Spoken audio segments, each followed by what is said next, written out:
Good morning, everybody, and welcome to your Rangers Review morning briefing. It is Tuesday, the 29th of October. I'm Derek Clark, and I'm delighted to say I'm joined for the first time in a wee while, fresh from his holidays. Joshua Barry joins us. How's it going, Joshua? Yeah, good to be here. Good to be back with you as ever in the morning, Derek. And not much happened I was away. I watched on with interest and thought the enthusiasm that was there, that would have been there at Ibrox on Thursday night, was sufficiently gone by Sunday afternoon. But we'll get into some of the reasons as to why as we look ahead to tomorrow. It's funny, I was up for the game on Thursday night, and afterwards I was staying at my mum and dad's, and my dad said, I can't wait to go on Sunday now after what he witnessed on Thursday. And I think many Rangers fans would have felt the same. But it was more same old, unfortunately, on Sunday. Rangers got the job done, but questions remain about this side. And they will be put to the test fully tomorrow when Rangers go up to Pittodrie to take on a resurgent Aberdeen side. We'll look at that in detail. It is press conference day today. We'll hear from the manager and whatever player Rangers put up for the press. We'll hear from the manager around about 2 p.m. This afternoon. So we'll get an idea of who is available, who is out of the game, and his feelings ahead of the game tomorrow night. Joshua, you watched the game back on Sunday. What was your sort of main takeaways? Not a lot to write home about, really. Rangers getting over the line, but that's about it. Yeah. It was another game. Rangers expect the goals difference for those who care about such things, which is obviously the chances they're creating minus the chances they're conceding is at about 0.88. So basically, they're kind of just in the green. They're about underlying numbers wise. They're about a goal to the good, and I think that's kind of what's playing out, Derek. Whereby if you watch that game on Sunday as a neutral, you would say that yes, Rangers created the better chances. There was a number of moments where they didn't get a shot off, and I'm thinking of that one with Cerny and Dessers in the second half. In particular, obviously, have the late penalty shout. There's a lot of moments, but it wasn't, emphatic or convincing. Their post-shot expected goals, which measures the efficiency of their shooting, came in at 3. So that shows that basically the St Mirren goalkeeper did have a good game. I still think if you take that last week, there's still probably as many questions as answers. Yes, Rangers have responded with 2 wins, and they were good on Thursday night. It's still that age-old pattern of when a team leaves them space and the game almost sets its own tempo. I think Rangers perform much better when an opposition sits in. And I think this is a little bit of a byproduct of Clement's style as well. But when an opponent sits in, Rangers find it more difficult, I think, to play at a high tempo, to create chances consistently, and to draw teams out to play through, which is why those numbers are a little bit lower. So, I think the state of play is much the same. So much rides on this game on Wednesday, because on one hand, you could potentially go, I think it's 9 points behind Aberdeen before Halloween, which if you'd said that to people at the start of the season, it's a disaster. There's no two ways about it. Yeah, it is, especially the optics. You can't ignore that. Regardless, even if you're building the best football project in the world for a year down the line, there's only so much you can get away with at a club like Rangers. But on the other hand, if Rangers do manage to go and get a result, and it's their first real big one of the season, then the optics change a lot. I think it's the biggest game Rangers have played domestically outside of an Old Firm in quite a few seasons, without trying to be too hyperbolic about it. So that's what I think of the last week. Much the same. A few more questions like the defence as well. A few players who have playing themselves into form somewhat. I think we're going to talk about Raskin and Cerny today. But those underlying numbers, the fact that Rangers aren't winning by many goals, I think 4 of their wins out of 9 games in the Scottish Premiership this season have been by 1 goal. And those margins, again, under the bonnet as well, are pretty slim in terms of the chances they're creating versus conceding. Let's get to some of the comments. First of all, Ross McDonald says, here's a mess, Derek. Yeah, absolutely. I'm looking at the Boris Johnson look this morning. I tried to sort it out this morning, but it wasn't happening. So I do apologise, Ross, for the untidiness of Lon Barnett this morning. Let's talk about 2 players that have done well in the last couple of games. Václav Cerny scored 5 goals in his last 4 games, Joshua. It scored the decisive goal on Sunday, was very good on Thursday night as well against FCSB. And we'll also discuss Nico Raskin, who another man of the match display on Sunday. I thought he was really, really good. And now starting to show, I mean, we need to see him consistently perform. This is why he was brought to the club in the first place. He's been in and out of the side, really, but Rangers need him to go on a prolonged run of games now. I really like that partnership, him and Barron in the middle of the park. They two are going to be big for Rangers tomorrow. Yeah, they are, and I'm sure we'll get onto the defence and Robin Proper's performance and Kasanwirjo, and especially looking ahead to tomorrow. But on the topic of Raskin, I just think for this style of play, when it is quite, Clement wants big spaces because he wants to try and play into space, and off the ball, it's quite often man for man. I just think that at a really basic level, the more players who can either win you physical duels in a 1v1 basis or cover big spaces, the likes of, Raskin or Connor Barron really showed that in midweek in the Europa League. Dujon Sterling, Kasanwirjo, all these individuals, when you put them into the team, I think it looks better, maybe in particular off the ball, because they're able to cover the big spaces that exist. Rangers aren't protecting the centre really compactly. They're defending, their approach is slightly different. And on the topic of Raskin, it's probably the most momentum he's had in a while. And for me, it's no coincidence that comes when he's playing in the number 6 position as opposed to the number 8. I know we spoke a little bit recently about Diomande and why his performances, haven't been great. I think a lot of that is to do with the fact that he's often running beyond, he's creating space for others. He's maybe not getting the ball as much as he'd like. I think he's averaged about 40 passes a game in the Premiership this season, which isn't a huge number for a midfielder in what should be a heavy possession side. Raskin, when he's playing, I think at the base of midfield, Derek looks more comfortable. He's someone who can bring the ball out of defence. The best way I would sum it up personally watching it is Rangers have had so many deep line midfielders in recent years who have needed to go into the back three to always get the ball. They've needed to always drop in to then face play to get on the ball and then try and do something. Whereas Raskin, when he's playing well, and yes, he can be a bit careless in possession and his passing isn't his finest attribute, but he's a really good ball carrier. And I think what that translates to is he can take the ball in difficult situations in the middle of the pitch, which creates space for others, whether that be playing through the press, or there's a couple of instances at the weekend where he was playing 1-2s with Kasanwirjo or Jeff on the other side of the pitch, and it just gives Rangers a little bit more of an option to get through the press. How often do you see when other players play there? And I think Barron's done well, but again, he's not someone who, I think, like Raskin, is a really good ball carrier in that situation. So if he wants to get the ball, often he has to drop into that left centre-back slot so he can face play and then go from there. And Raskin gives you that energy off the ball as well, and him and Barron together have looked good. Personally, I don't know what you think about the midfield tomorrow night, but I would expect it's Barron and Raskin at the base of it. Yeah, I think the big question is who plays in front of them, because Mo Diomande, I know he scored it the weekend, but he's not been in good form, really, has he? There's a comment coming in saying, from Alan, raising the point, feel that Diomande is too weak to deal with Aberdeen. What's your thoughts on who to replace him? We'll get an idea from the manager about players who may be banging on the door of a start. I know that Tom Lawrence missed the weekend. The manager wasn't sure if he would be back in contention for Pittodrie. Or do you bring Nadim Barami? Hasn't really played as a 10 yet. Do you move him in field and then sort out the left-hand side, do something over there? But certainly Barron and Raskin, one of the two of the first names in the team sheet, really, those two at the base of the midfield. Do you perhaps bring Dujon Sterling in there? But the manager doesn't really deviate from that number 10. He likes the number 10, Joshua. I think you'll play with a 10 tomorrow.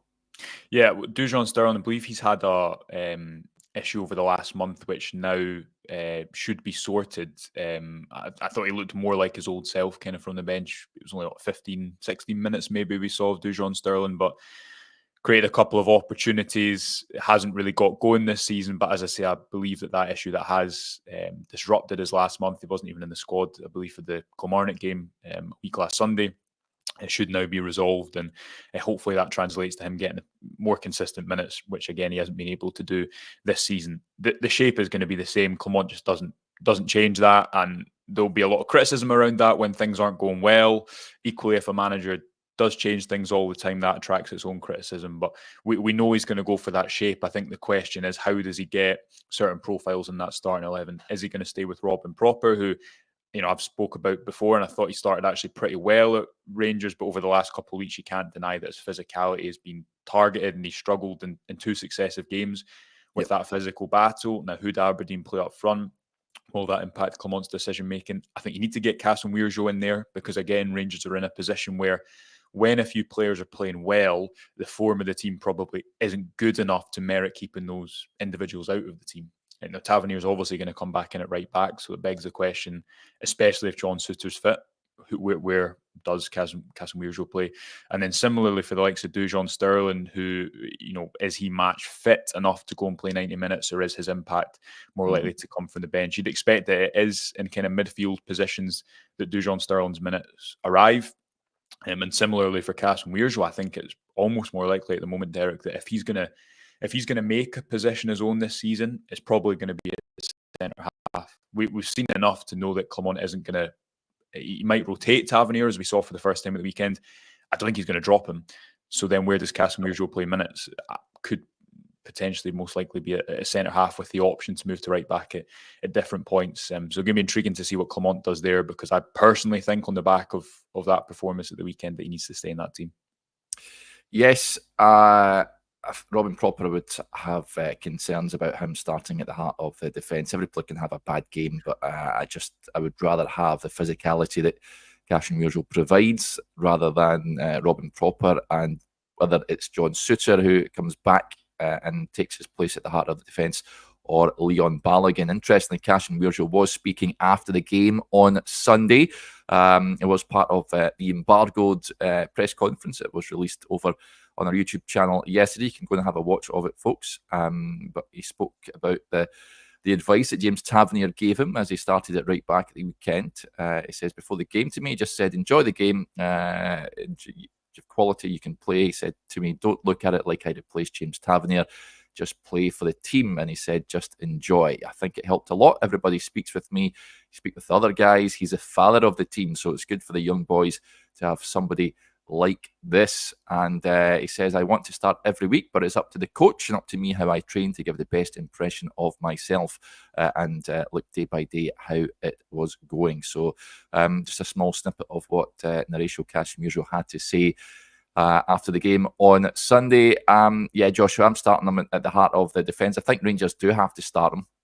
I think he is deserving of a start. And Robin Proper, you watched the game back. You've got a piece on the website yesterday about the conundrum facing the manager on that front. What have you made of Robin Proper so far? Because he has been coming in for a fair bit of stick. Yeah, he has over the last couple of games, because obviously he was injured when he left the game against Kilmarnock. But if you look at how he got that injury, it was because he lost quite 50-50, but I think it was Vassell got the better of him in the middle of the pitch. Vassell obviously isn't the quickest player.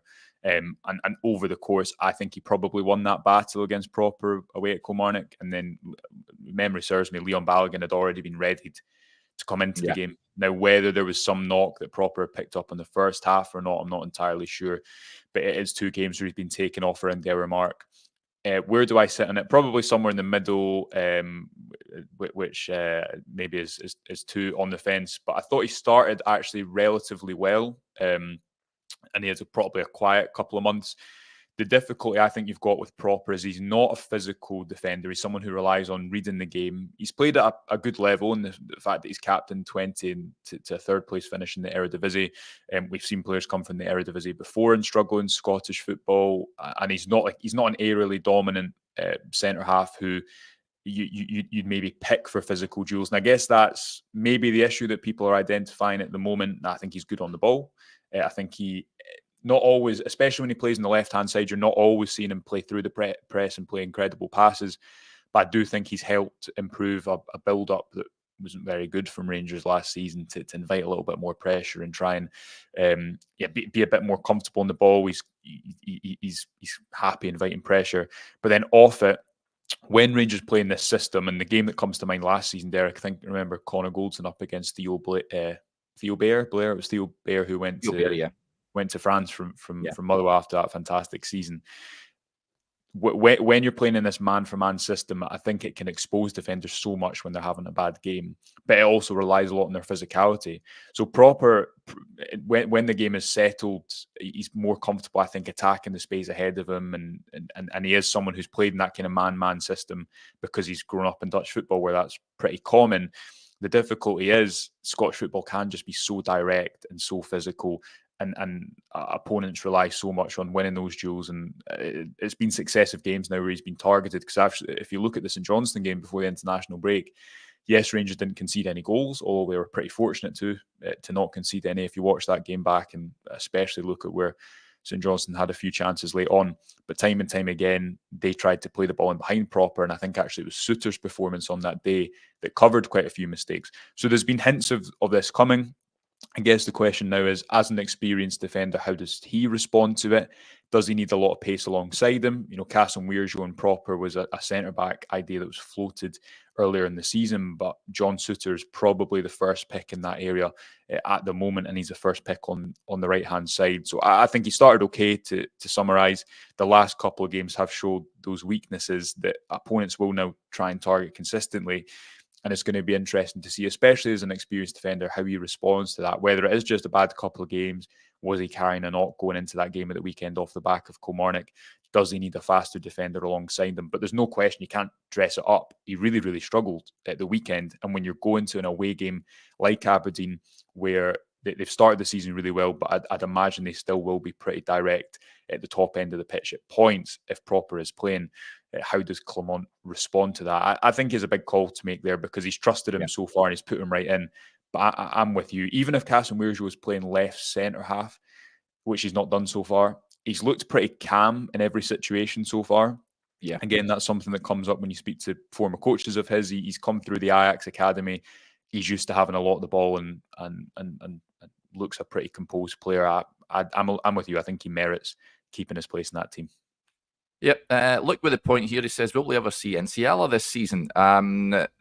He's not ready for first-team football just now. He has been playing for the B team, but by all accounts, training well, but not ready to play first-team football. Whether we see him this season at some point, who knows? Perhaps if Rangers get a favourable Scottish Cup draw in the early rounds, we may see him getting some minutes. But that aside, I don't think we're going to see him anytime soon.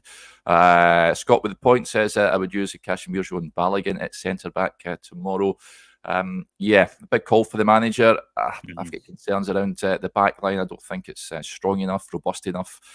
And it will be put to the test tomorrow. Let's talk about Václav Cerny, Joshua, because like you say, you've done a bit of analysis on him as well. You can read that piece, incidentally, folks, on the video below. And he's come in for a bit of form. Took his goals really well on Thursday night, and decent finish on Sunday as well. We're now starting to see the real Václav Cerny. Yeah, well, people can read it. There's a new little feature we have on the website, Player Focus, which is just pretty short and sharp, 300 words on two players that have performed for better or worse, looking at a couple of key stats and graphics, and hopefully a kind of digestible format for people to look a little bit, get a little bit more insight into and information on performances that have mattered, again, for better or worse at the most recent Rangers game. Cerny, 5 goals and 4. He's actually overperformed his expected goals across the course, despite that miss against Lyon, despite the miss away at Malmo as well when he was through 1-on-1. But if you take the Premiership alone, Derek, I think it's 4 goals from about 1.4 expected goals. So that might slow down, but also I think we've seen so far that when he is in good positions, he has a really, really good finish. He's playing with confidence, which is the first thing to state, and there's a lot to be said for a player who will then take those shots, like he did against St Johnstone when he was coming off the back of that Lyon game. It wasn't he, but he took a risk from distance and found the back of the net, and since then I think he's looked a lot more confident. When Cerny is isolated by the touchline and the game's slow and he's in the final third, I think he's pretty ineffective because he's not got the pace and power to go down the line. He's often not got an overlap in fullback, which can make it a bit predictable. If Rangers are able to arrive into the final third at speed, and get him into more central locations, when he's starting wide but then drifting in field, that's when he looks at his most effective, almost as like he's more of an inverted winger than an out-and-out touchline hugger, and has that really good finish. Right? We've actually seen on both feet, and there's similarities in the goals that he's scoring. And the one that stands out to me, we're going to look at this a little bit more in an analysis video later on that should be live later on the YouTube channel. But again, he's just not isolated by the touchline, because I think even when he's coming onto his left foot from those areas, he can become too predictable because he can't go down the line. When he's in central areas, when he has a few options around him, and he can shoot from those locations, he looks a lot better. And I don't know about you, for me, watching even just watching the game on Sunday, Rangers still need a ball carrier. They still need pace in the final third. They still need quality in the final thirds. Even though Barami, again, at points when space opens up, he can pick a good pass. When the game gets slow, he's not a one-on-one player. He's not someone who's going to dribble beyond three players to break down a block. So to say, I still think Rangers need a ball carrier in there. Someone like Oscar Cortez was supposed to be this season, but to my eyes, it looks like Cerny is starting. You're starting to see why the club brought him in, and the question is now, can he sustain that goal scoring form, or because he's overperforming his expected goals, will that deviate back to the norm? Interesting. Yep. Hopefully he's well up for the game tomorrow, and he can find the back of the net. Interestingly, there was a point that came in about players that could be returning. There's a couple of comments saying, well, as a situation with Matondo and Ridvan, we should get an update on those two a little later on. Danilo as well, of course, who's back training. Hadji will be back, Joshua. He'll be back in consideration. Do you see him featuring tomorrow? Gives you an option in that area of the pitch, which is badly required, especially if Tom Lawrence doesn't make it. And obviously it maybe allows Barami to move in field and play in that number 10 position, which I think everyone would like to see, because he played a great couple of... In another day, he should have had 2 assists for that pass into Raskin. Be surprised if Matondo played at the weekend. That led up to Diamandi's goal, and then similarly for Cerny's chance late on, the St Mirren goalkeeper made a really good save from. I think everyone would like to see him in his favourite position, and maybe Hadji then can play off one of the sides with Chefty getting around him on the left-hand side. It has to be an option, and a positive for Rangers is he should be pretty fit, because he'd obviously come back into the fold prior to that red card. So I don't think he'll start. He obviously scored there the last time he played up at Aberdeen, didn't he? In that 1-1 draw under Van Bronckhorst, if memory serves me correctly. I think it was a Ryan Kent assist. It gives Clement a little bit more of an option in an area of the pitch where he could do with a bit more quality. Yeah, I want to address this before we touch on Barry Ferguson's comments. Thomas says that Graham Potter linked with the manager's position at Rangers today. Any truth in that, lads? This is Paul Robinson, the former England goalkeeper. Remember him? He's been speaking to Football Insider. So, just take that as you will. And he says, Rangers Football Club is a massive attraction for a manager to take over. Managers don't pick up jobs while teams are doing well. Going into Rangers now with the task to turn them around wouldn't take a lot. There's absolutely no doubt they can attract a big name like Potter, and he would be attracted by such a huge job. I know that for a fact. We're talking about Glasgow Rangers. They're one of the biggest and most well-known teams in world football. The following that they've got, the stadium they've got, and the support they've got. Rangers and Celtic, regardless of the SPFL, are a huge draw all over the world. Absolutely, Rangers can attract a top name. Graham Potter is out of work. Those are the type of managers they want to look at. So it was just Paul Robinson speaking to Football Insider. Yeah. I don't think any truth in Rangers looking to bring in Graham Potter at this moment in time, even though I do rate him. He's a good manager. Actually surprised he's not got a job since departing Chelsea. Favourable payoff, though, I think, which is an important detail in that lack of a new job. So yeah, be surprised to see him holding a scarf at Ibrox anytime soon. Yeah, and he's ably assisted by Billy Reid, who's a top guy, former Hamilton Accies boss as well. So hope to see Billy back in football, and it will be interesting to see where Graham Potter ends up. Let's move on to what Barry Ferguson had to say about the game tomorrow. Speaking on Go Radio, he says, this one on Wednesday night is absolutely massive for Rangers. My mindset going up there is absolute no chance I am letting it go to 9 points or stay at 6 points.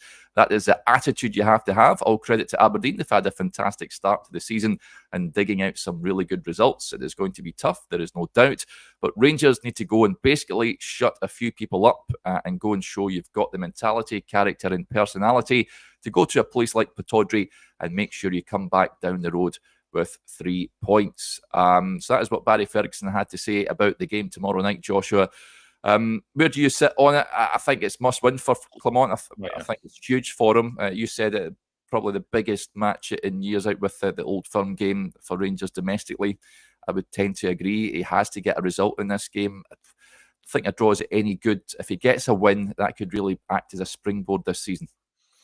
Yeah, and if he doesn't get, if Rangers lose that game, especially because they've then got, who have they got after that? It's Motherwell at the weekend, and then Olympiacos away in Hearts. They need a result to kickstart some sort of momentum. And Clement, we've obviously spoke about the fact, Derek, that the Rangers executive situation is what it is at the moment. They still don't have, I don't think they have real oversight over the managerial position. And it was the fact that they gave a manager too much influence in some regards, that the last summer window without that sporting infrastructure around that partly got them into this situation. And yet again, we're here speaking where there's not a sporting director, a director of football, or a CEO with real football knowledge in the building who has that foresight and jurisdiction over the managers. So that's a huge issue that you can't ignore, and you've got to keep coming back to, and you've got to keep saying, because it has the potential to really harm Rangers at some point. On the other hand, they believe that Clement is the right man. They believe that sticking with him is the right plan at the moment. They believe that they can't get into this cycle or stay in this cycle of sacking managers or losing managers every November, October, which is what has happened now. What, for the last three years? This would have this is a fourth year. The Rangers have 4 different managers in 4 years, is what I'm trying to say.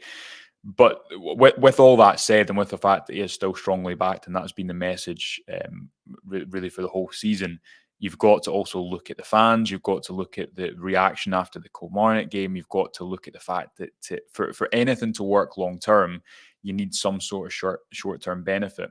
And I think, Derek, the only way, I wrote this in a piece recently, but the only way you get time at a club like Rangers when you're not winning short term is if people can see this is how Rangers are going to win in the future. Now, I know Clement will say that he had that line of 7 new players in the team at the weekend, which I think starts to lose its significance when you're getting into November. But when people, I think, see that short-term things aren't going to work and they don't think they're going to work long-term, that's when you get the anger, and that's when you get the apathy that can exist at a football club like Rangers, which is so big and passionately followed. On the other hand, that's also a very pessimistic outlook. On the other hand, if they are able to go and get a result, if they are able to play well, and if they are able to go on a little bit of a run up until the next international break, then suddenly what Clement has spoken about rings true, because they're still in touching distance. They maybe have a couple of big results to show for. They were able to get a result away at Malmo, and what might work to Rangers' benefit is Aberdeen are probably going to be aggressive, as we've talked about in the show so far. I think Rangers are a better team when they have space to play into, as opposed to when they have a lot of the football and they have to try and break a team down. But there's no doubt, and especially after that Kilmarnock game, given how the season has started, there is no doubt that Rangers need a big result and a big performance somewhere to try and kickstart their season, to try and build some momentum and give people something to believe in who are watching on. And this game, given the context of Aberdeen potentially going 9 points ahead of Rangers, given the fact that they've been through a summer rebuild and have a new manager and have a lot of new players in their team as well, all the optics surrounding it, this I think make it the biggest domestic game Rangers have played, again, outside of an Old Firm in a long, long time. Yeah, it has to win the game for me. Just a reminder, folks, press conference taking place this afternoon. We'll get the words from whatever player is put up around about 20 to 2. The manager scheduled to speak to us around 2 p.m. Chris will be in attendance at the training centre, and we'll have all the usual fallout from that. We'll have the press conference reaction video for those of you that are Rangers Review Extra members as well. So keep your eyes peeled for that on the YouTube channel. Also, if you've not subscribed, I know that many of you tune into the show in the morning and haven't subscribed to the channel, make sure you click that subscribe button, hit the notification bell, and you'll never miss a video when we go live. Right, that'll do us there. A big thanks to Joshua and to you all for tuning in as ever, and we will speak to you a little later on. Bye for now.